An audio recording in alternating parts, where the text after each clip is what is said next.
And we're going to be talking Jack Grealish because Manchester City have made a £100 million bid for the Aston Villa captain. Is that value for money in your opinion? I mean, I've got a load of stats in front of me that would suggest that is very much value for money, because the way he stacks up against current Manchester City players, only Kevin De Bruyne fares better in the stats when you're talking about goal creation. He basically outperforms all City's attackers for dribbling, winning duels and winning free kicks. It's actually quite astounding. And as Perry said just before the break, a Manchester City side with potentially Jack Grealish and Harry Kane could be absolutely insane and make this Premier League that we thought could potentially be more competitive this season an absolute walkover. If they do sign Jack Grealish and Harry Kane, yeah. If they play 4-3-3, which he preferred, didn't he, Guardiola, like last season? So if you go as the middle of the three midfield players, probably be Rodri, or it could be Gundogan, or it could be Fernandinho. Then you go De Bruyne on the right-hand side, Foden on the left-hand side of the three, up front, Sterling, Kane, Grealish. Wow. As a front six. And then that's without Bernardo Silva, Mahrez, Torres, who can come play on the left side or whatever. Jesus, Gundogan can play further forward in that midfield three. That's Premier League tick, Champions League tick, isn't it, surely? Well, I think with the Grealish and the Harry Kane situations is Guardiola, let's be fair, was bought to Man City, obviously to win Premier League, but to establish Man City as one of the big fishes in European football and win the Champions League, which hasn't happened, right?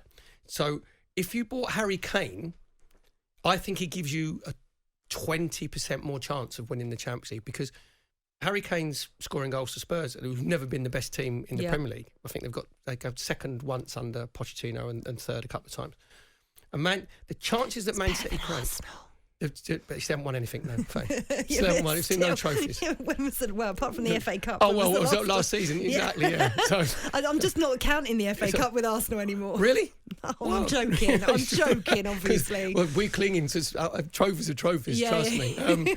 But with what I was saying with Harry Kane, Jack Grealish then gives you that extra something that the other midfield players and forwards that I've mentioned Man City don't, because Man City play against a lot of teams who sit very deep, whether it's in Europe or whether it's in the Premier League. Jack Grealish is brilliant in tight situations and taking people on 1v1s and drawing fouls. And what he does, he actually, especially around the 18-yard box, he draws defenders to you, which then creates space for other people. Yeah. And the one thing that I would say he maybe needs to add to, which he would do with Man City, is add to his goal. His assists for Aston Villa have been excellent. I think he got 10 assists in the Premier League last year, but he only got 6 goals and 8 goals the year before that. And he's playing in a team that was struggling. Obviously, the first season they come up at the bottom of the Premier League, which and he's their sort of talisman. So he needs to add more goals to his game. But if he went to Man City, would he need to add more goals? Well, I think he would, because if you look at Raheem Sterling, under Pep Guardiola, the last 4 seasons, Raheem Sterling has scored over double figures, 17s and 18s and 10s. When he was playing for Liverpool, he never got into double figures. They interchanged really nicely, I thought, when they were playing for England in the Euros. I quite liked this every time they switched sides, because obviously they're both left-sided, favourable left-sided players, if you like. But with Jack having the ability to drop into the middle, which we saw Raheem Sterling do as well for England, that's really interesting. And football evolves, of course, we know that, but there's much more interchange now. It's not as static as it would normally be, where you stay on the left, you stay on the right. The changing, the fluidity is the word that I'm looking for. That sounds much better than changing. And with Kane dropping back as well, that could just be phenomenal. I think what you said there, when teams play 4-2-3-1 or 4-3-3, a lot of teams, if it's not working, they don't change. And even if you just have a little swap, one goes right, one goes left, and there's no sort of rotation in the game itself, whereas with the players that I mentioned, there would be. And the other thing with Jack Grealish, where I've heard people be critical of him, and I think Dean Smith sort of said to him he's going to have to get better defensively if he wants to break into the England team. Well, I saw him play for Aston Villa when they nearly got relegated in the first season they come into the Premier League, where they went through a horrendous run. I saw him play at Watford, and they got bullied by Watford physically. and the game wasn't going great, Jack Grealish did not stop running. He did not stop tracking back. And then you look at the other stats that you said there, and actually when they say about winning possession in the final third, Jack Grealish's stats of winning possession in the final third is absolutely outstanding. There's only, in the Premier League from pressing from the front from last season, there's only Kevin De Bruyne, Matheus Pereira and Nathan Redmond who win the ball back more times in the opposition third. And again, with Aston Villa, you got to remember Aston Villa did very well, but they're a mid-table Premier League team. With Man City, they're going to be pressing and pressing even more because that's the way Guardiola wants them to play, and he'll have more licence actually to go and press. So I think he fits in even on the defensive side without the ball. He will not be lazy, and Guardiola won't have lazy players.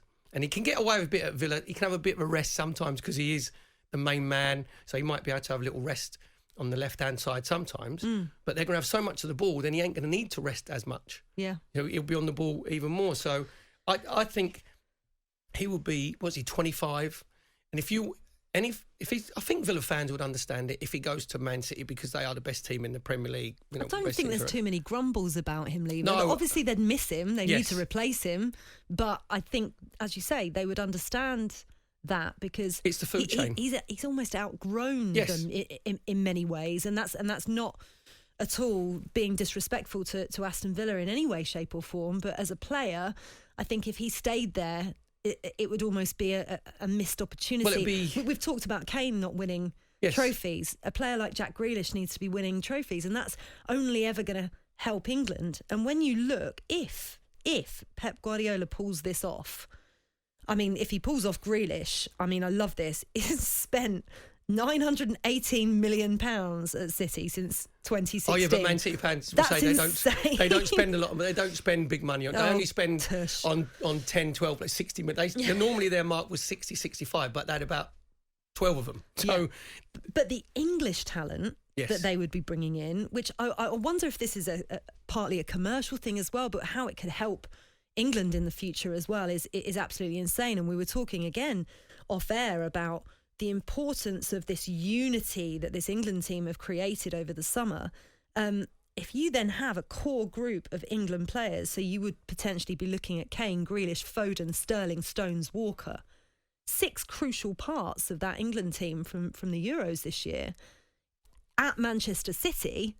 I mean, that's just incredible. That put probably a bit more pressure on Gareth Southgate going into the World Cup. So, but as you said there, Grealish has probably got a little insight, obviously, with the way that the country got behind England and getting to the final and being part of that and part of a winning team, although obviously we just fell at the last hurdle. But up until then, it was, as you said, a very tight-knit sort of group. Him going to... When you're a player, I always think you should always try and play at the highest level you could possibly play back where your talent allows you to play. Yeah. So... he's outgrown Aston Villa. Jack Grealish has outgrown. He's gotten promotion from the Championship. When they struggled in the first season, he was their talisman. They stayed up. He cemented their place last season in the Premier League. I think he signed a long-term contract, so he knew that Aston Villa would get the right sort of money for him.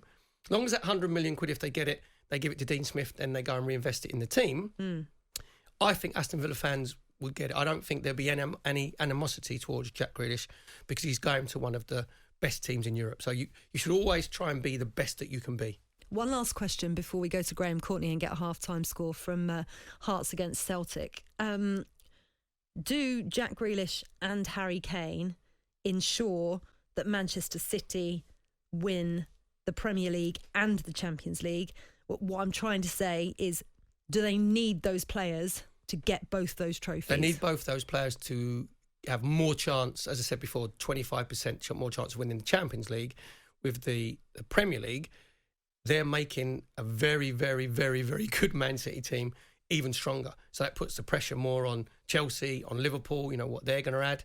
So if they get Kane and Grealish and they both stay fit, then I think that you give them the Premier League now. Honestly, I'm a big fan of Jurgen Klopp, Liverpool, big fan of Tuchel at Chelsea, whatever. But with those two players, Harry Kane he's scoring goals. I think he's 166 in a team with Spurs that were sort of top 4-ish or just outside for it. Man City, he will get you, if he stays fit, 30, 35 goals a season.